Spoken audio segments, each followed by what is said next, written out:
Tarkan konserinde evet ben de büyük bir Ay, fanıyım. pardon. Biliyorsunuz mega starımız o bizim. Tabii ki.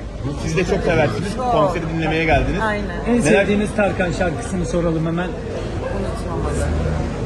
Hüp. Ay ne o kadar çok var ki. Bilmem şimdi hangi. İlk aklıma gelen unutmamalı ama. Sizin de sesiniz, Kış güneşi. sesinizi biliyoruz. Teşekkür ederim. Evde siz de söyler misiniz? Şarkı söylüyor musunuz? Yani Tarkan çalınca söylüyoruz da dans da ediyoruz.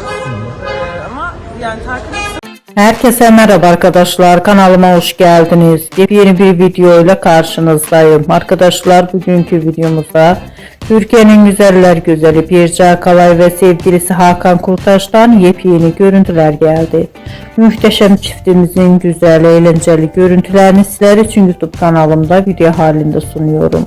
Umarım beğenirsiniz. Arkadaşlar videomu beğendiyseniz kanalımı izlemeyi ve bildirim butonuna basmayı unutmayın. Şimdilik benden bu kadar olsun. Yeni videomuzda görüşmek üzere. Hoşça kalın.